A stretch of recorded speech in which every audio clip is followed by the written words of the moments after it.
Hello everyone, my name is Brian Dawson. Welcome to my channel. So, my channel is growing rapidly and I like to thank everyone who has hit a like, subscribe, or is a returning member on the channel. For context, my channel started off with 0 subscribers, 0 engagement, and over the last few weeks I've really seen an upbeat in my content being reacted to, liked, shared, and it's all organic. And so I like to say a special appreciation to everyone who is helped growing my channel. For context, over the past couple of weeks I've gotten more than 50,000 to 40,000 people reacting to my videos with the almost 3,000 subscribers that I have. So I've gotten a lot of phone notifications. I actually felt a part of the algorithm and I really appreciate it. And it's all thanks to you all. And I wanted to grow my channel so that it could be constructive. For context, I graduated college in 2016. I have a degree in social science, a bachelor's of science degree, concentrating in history. And I want to grow my channel to be a backdrop to the next decade, you know, as a time capsule, as well as to be informative and, as always, you could possibly be automatically drafted now. You remember when you had to sign up for the draft? Well, not any longer. The House of Representatives, you know, the people that give hundreds of billions of dollars of our taxpayer money to fight wars around the world? Well, now they're automatically registering you as soon as you turn 18, you, men, for the draft. Another day living in the Twilight Zone. Let's get to it. Fox News. House has passed defense bill automatically registering men 18 to 26 for draft.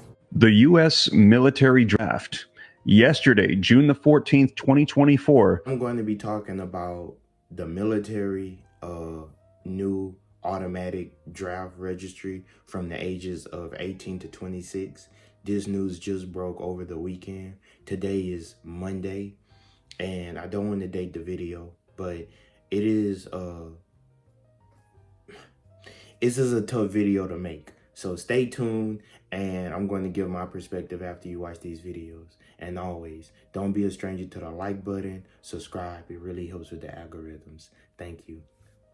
The House of Representatives passed a defense bill that will automatically register young men ages 18 through 26 for the U.S. draft. So if you or somebody you know is between those ages of 18 and 26, men or women, we're going to be covering that in this video as well. You're probably going to want to see this video. I'm going to be covering the details for you of what it was that unfolded. And I've actually been sharing this with you for quite some time, as we heard back in November that there were rumors that the U.S. draft would need to come back. And that was because we had heard that if we were to enter into a war, or right now potentially World War III, that we currently have 1/10 of the reserves that we had over 50 years ago when we had the last draft in place. And currently in 2023, numbers have come out that the U.S. Army has had a shortfall of its goals by 23%. The U.S. Navy has had a shortfall of 20%. The U.S. Air Force of 10%. And the U.S. Marines are the only ones that have met their goals for recruits. Now, in addition to that, as I mentioned, this is 1/10 of what it was just 50 years ago. Yeah, it's getting real spooky out here, man. It's getting real spooky, man. Let's continue. The House of Representatives passed a measure on Friday automatically registering men aged 18 to 26 for selective service. It was part of the annual National Defense Authorization Act, which sets out the U.S. government military and national security priorities over the next fiscal year. This year, NDAA authorized $895.2 billion in military spending and $9 billion increase from fiscal year 2024. It's getting real spooky, man. See, this is what happened, man, when you got Buddy in office. This is what happens. Trump would never.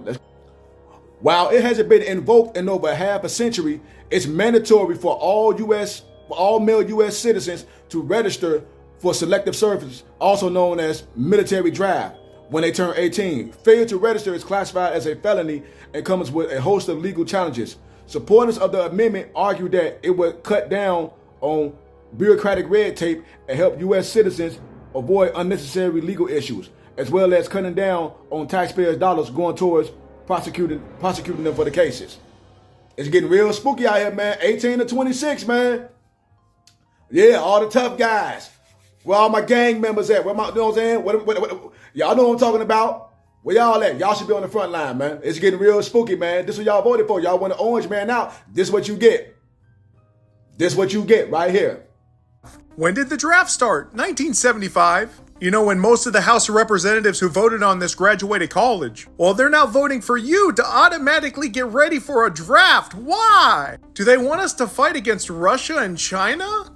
Is it because we've been pouring hundreds of billions of dollars into wars? And not into the United States and building ourselves up and instead fighting wars?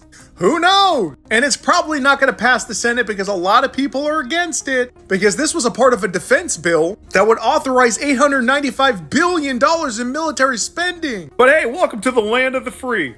I mean, free for the rich, not you. You're going to war maybe. And you don't get a say right here in the good old USA. And boy, people are mad that women are involved. That's because here in the good old USA, men and women are separated.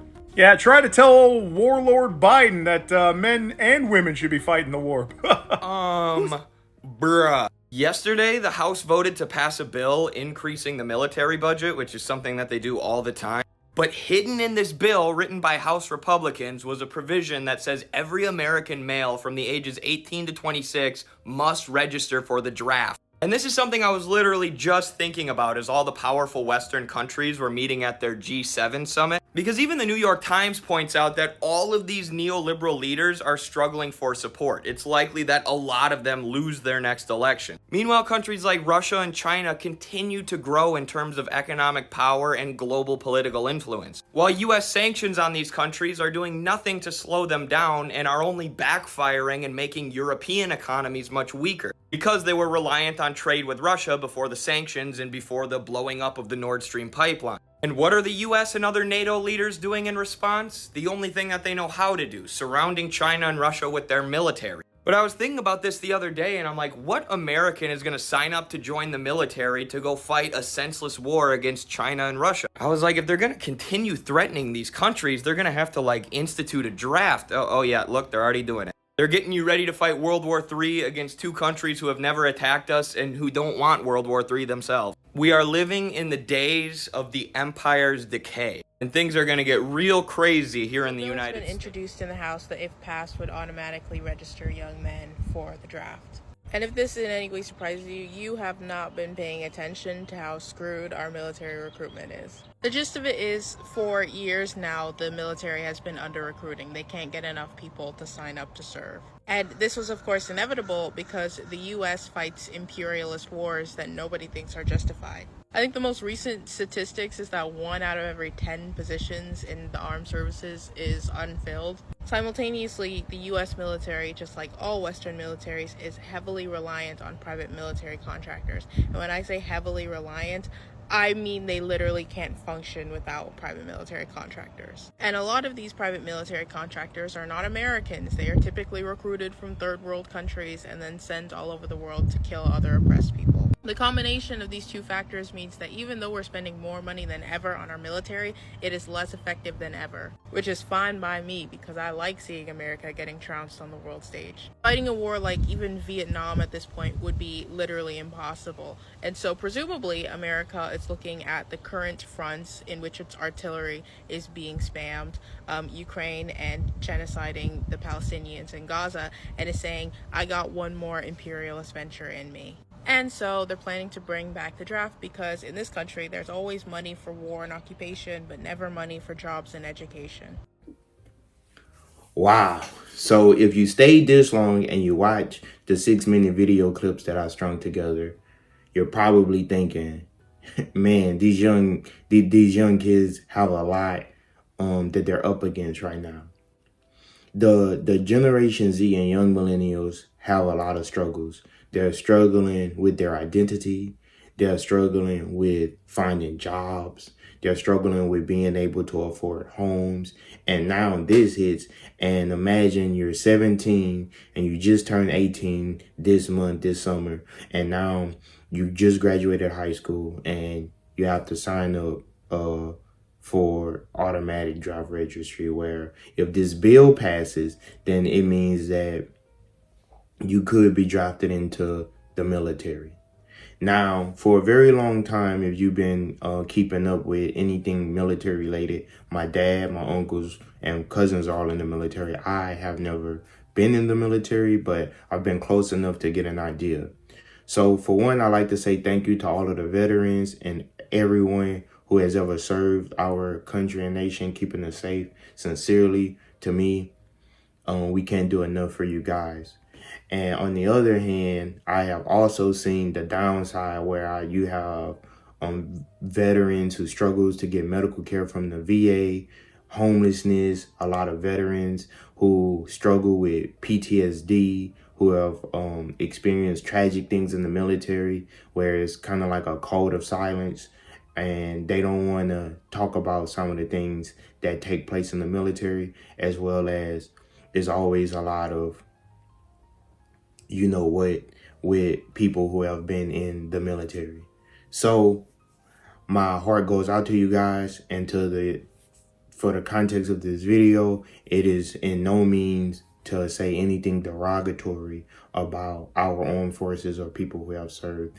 This video is simply informative and to give my perspective. So with that said, a lot of young people are struggling, and right now with the war in the Ukraine, the war in Israel, is a possibility that perhaps the United States could be thrown into a war with our enemies, with Russia or perhaps China, who knows? And so it's very tough. I think about the mothers and fathers who young children could go off to war and never return. I think about the people who are just totally oblivious to the struggles that the everyday American has to face. I also think about the immigrants who come to this country for a better life, and now they're going to be thrown into having to defend the country that they have sought asylum in. And so it's a lot going on right now. It is a time for us as Americans to really look at our government at this election season and to really question, do they have our best interests at heart? On one hand, you're telling young Americans that they have to sign up for service. But at the same time, these same Americans can't get a job in their homeland. These same young Americans go to school and get a college degree. They come home after graduating, can't get hired from the same institutions that you want these same people to go out and serve and protect. I think that is a form of neglect, where these same people struggle and they can't find a way to provide for themselves, but now they may be thrown into having to die for a country that seemingly doesn't care about them. So that's all I'm going to say about that.